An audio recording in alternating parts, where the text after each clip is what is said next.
Salam, hər birinizi salamlayıram. Bugünkü videomu sual-cavab videosu kimi çəkmək istədim. Çünki sosial mediada mənə gələn kommentlərinizi oxuyuram və onlara düzdür anonimlik qorunacaq, heç kəsin adı çəkilməyəcək, yəni sual verən şəxsin adı çəkilməyəcək, amma hər kəs burada sualların cavabından anlayacaq ki, yəni verdiyi sualın cavabını biləcək. Buyurun. Bir xanım sizə sual verir ki, bir qadının azadlığı harda başlayır və harda bitir? Qadın azadlığı daxildə başlayır, sərhədlərlə formalaşır. Qadın azadlığı özünü dərk etməkdə başlayır. Mən nə istəyirəm, nəyə layiqəm, mən nə istəyirəm deyəndə isə biz hər istədiyimi eləyirəm demək deyil, məni yanlış anlamasınlar. Nə istədiyini eləmək deyil, yəni sənin istəmədiyini sənə məcbur elətdirməməkdir.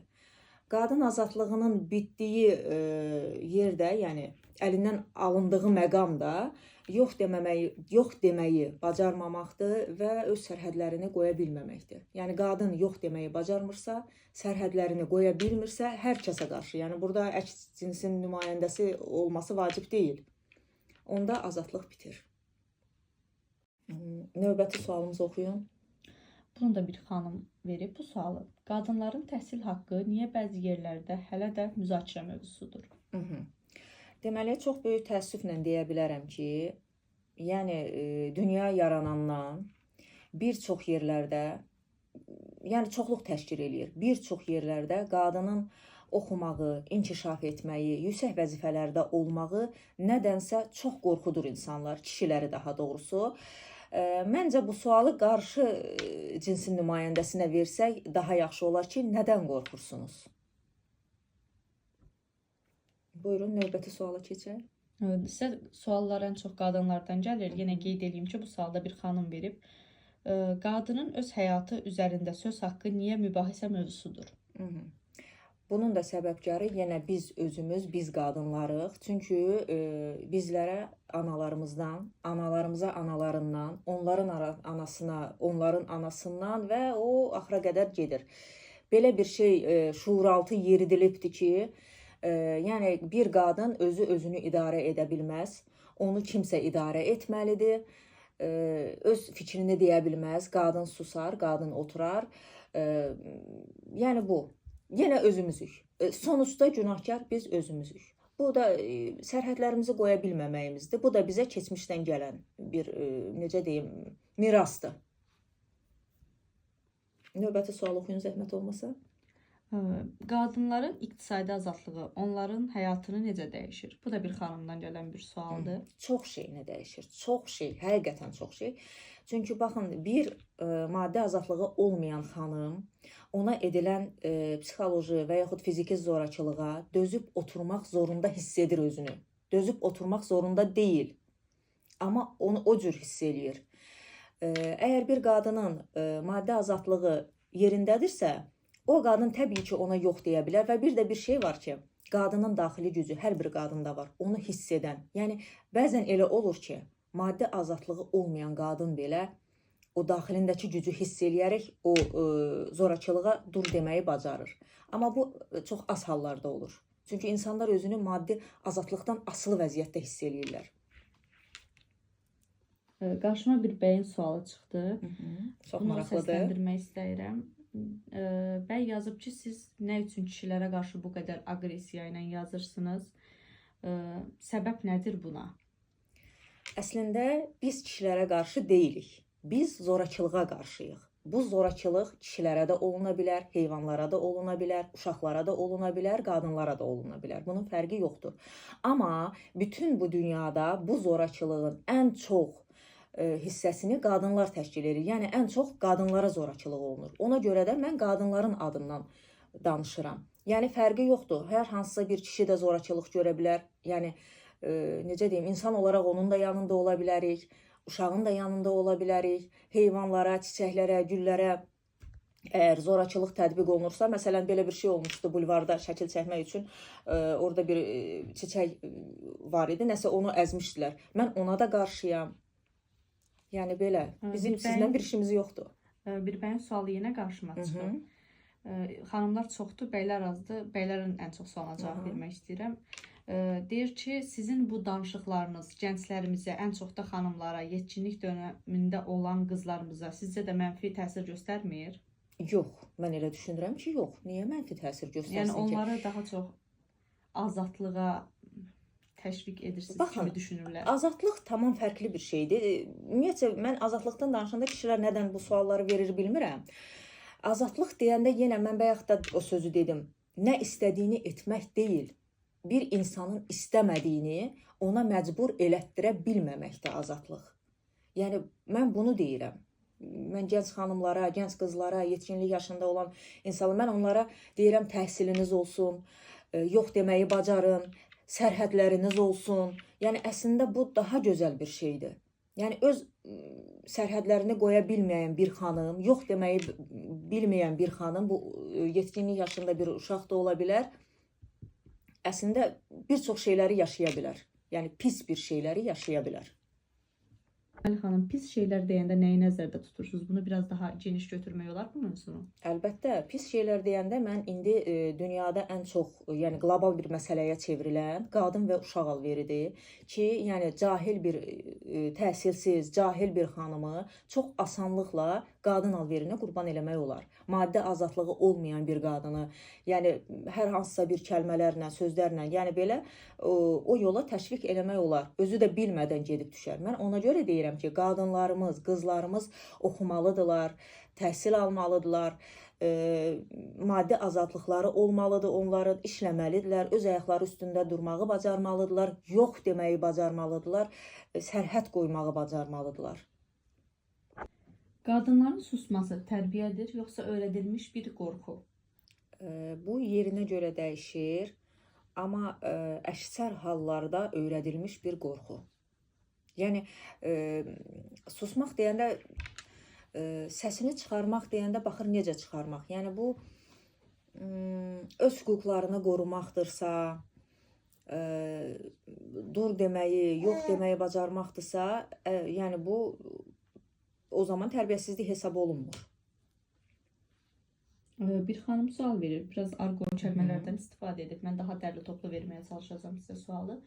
Xanım bildirir ki, xanımlar hansısa bir vəzifəyə gəldiklərində, ev, maşın aldıqlarında, marka geyindiklərində niyə bunu hansısa bir kişinin dəstəyi olaraq görülür, öz əziyyəti, öz çabası olaraq görülür bu cəmiyyətdə və bu ən çox kişilər tərəfindən olan bir şeydirmi, yoxsa qadınlar tərəfindən?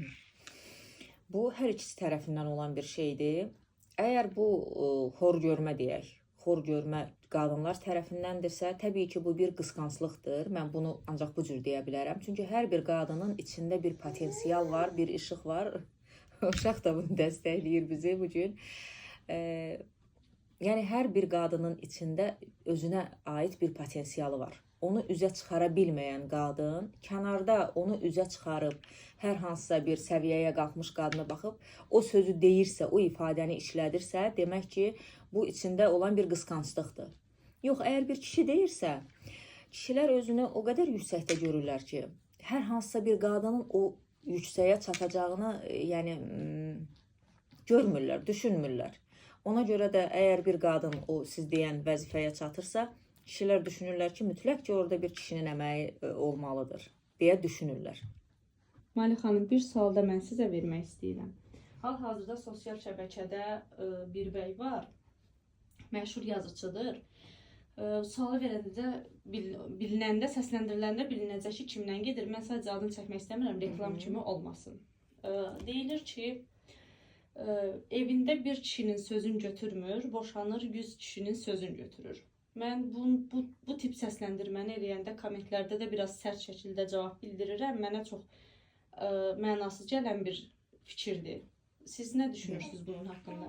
Mənim üçün bu sadəcə bir absurddur və kişilərin qadınlara manipulyasiya şəklidir. Yəni bu o qədər işləyən xanımlar var, boşanmamış işləyən xanımlar var. Bəyəm onlar da 100 kişinin sözünü götürürlər. Yəni mən başa düşmədim. Bunu hansı mənada deyir o adam? Yəni bunu yalnız boşanan xanımlara şamil edir səhv edirəm. Amma bir şey nəzərə alaq ki, boşanmayanda çoxlu işləyən xanımlarımız var. Onlar bəyəm söz götürmürlər, boşananlar söz götürürlər. Yəni bu bir absurddur. Bu evindəki xanıma zorakılığını davam elətdirmək üçün manipulyasiya şəklidir. Vəssalam, başqa bir şey deyil. Bu kişilər nəsə çox aqressiyalı suallar verirlər. Yəni hələ ki kişilərin bir müsbət bir sual verdiyini görməmişəm. Biri də yazıb ki, bu boş-boş danışıb video çəkməkdən başqa xanımlar üçün, qadınlar üçün nə etmisiniz? Əvvəla bir şeyi sizin nəzərinizə çatdırım ki, mənim elədiklərim yaradandan mənim aramdadır. Mən bunun barədə danışmağı düşünmürəm. Ancaq ilk növbədə mən də sizin kimi düşündüm. Hardasa bir müddət bundan əvvəl. Düşündüm ki, ancaq sadəcə videolar çəkib qoyuram. Belə danışmaqdan bir şey çıxmaz və mən nəsə eləməliyəm. Və ona görə də mənim Stitch Lab deyə kursum yarandı. Mənim tikiş laboratoriyam adlanır tərcüməsi. Və mən xanımları ora dəvət edirəm. Orada xanımlara dizayn, modelləşmə, konstruksiya üzərində işləmə, tikiş və eyni zamanda da öz ayaqları üstündə durmağı öyrədirik. İçindəki olan o potensialı üzə çıxarmağı öyrədirik. Yəni, mən hər zaman deyirəm, təhsil önəmlidir. Təhsil birinci yerdə durur. Ancaq bəzən elə hallar olur ki, bizim qadınlarımız, xanımlarımız təhsildən məhrum buraxılır. Və maddi azadlığını qazanmaq tək təhsillə olmur. Peşə sahibi də ola bilərlər. Çünki yaradan qadına yaradıcılıq qüvvəsi veribdir. Yəni, bu ancaq qadınlara məxsus olan bir şeydir. Ona görə də bizim qadınlarımız güclüdülər, bizim qadınlarımız istedadlıdırlar, bacarıqlıdırlar. Onlar öz əlinin əməyi ilə də öz ayaqları üstündə dura bilərlər. Mali xanım, suallarımız həddən artıq çoxdur. Sadəcə videoya qoyduğumuz limit keçir deyə bu günlük yekunlaşdırmaq istəyirəm. Son söz yekunlaşmaq üçün nə demək istəyirsiniz? Son söz mən sual vermək istəyirəm. Bax, mənə nə qədər sual verdiniz, düzdür, suallar qalıbdır. Mən zaman-zaman cavablandıracağam, o başqa bir məsələ. Amma mənim də sizə bir sualım var, xanımlar. Çox xahiş edirəm, siz də mənim sualımı cavablandırasınız. Sustuğunuz üçün itirdikləriniz qazandığınıza dəydimi? Çox sağ olun. Mali xanım, sosial şəbəkədə bir bəy sizə yazıb. Daha doğrusu bunu baxıram ki, bu sualı hardasa eyni şəkildə fərqli-fərqli bir 10 dəfə, 15 dəfə yazıb. İstəyirəm oxuyum, sualına cavab ala bilsin. Sadəcə kinayəli şəkildə bildirir ki, siz bu videolar çəkməklə daha nə qədər səsinizi çıxaracaqsınız. Bu videoları çəkməklə kimə nə kömək etdiyinizi düşünürsünüz.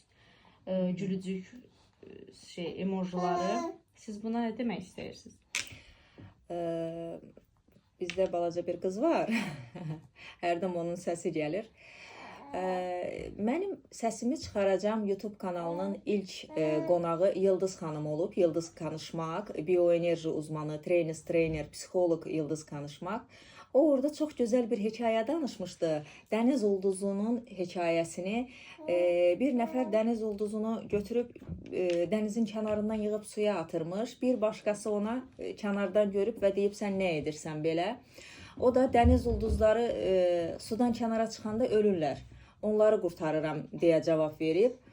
Və kənardakı adam gülə-gülə hardasa elə bu bəy kimi biraz gülümsəyə-gülümsəyə, biraz da rişxəndlə gülə-gülə belə bir cavab verir ki, kinayəli şəkildə ki, sən bir nəfər və dəniz qırağında bu qədər dəniz ulduzu var, sən onun hansı birini qutarasan? Yəni, gücün yetməyəcək axı hamısını qurtarmağa. O da deyib, nə qədər ki bacarıram, dəniz ulduzlarını qurtarmağa çalışacağım. Mən də bəlkə də səsim bütün dünya qadınlarına yetməyəcək, bəlkə də bütün Azərbaycana yetməsə belə, amma səsimin çatdığı qədər, ünümün yetdiyi qədər səsimi çıxaracağım. Mali xanım, bir xanım sual verir ki, siz bu qədər səsimi çıxardan qadınlara dəstək olursunuz. Qadınların bir-birinə dəstəkləməsi bu sistemi dəyişə bilərmi? Bəli, dəyişə bilər. Çünki bir kişinin bu sistemi dəyişdirəcəyinə inanmaq istəmirəm, yəni inanmıram.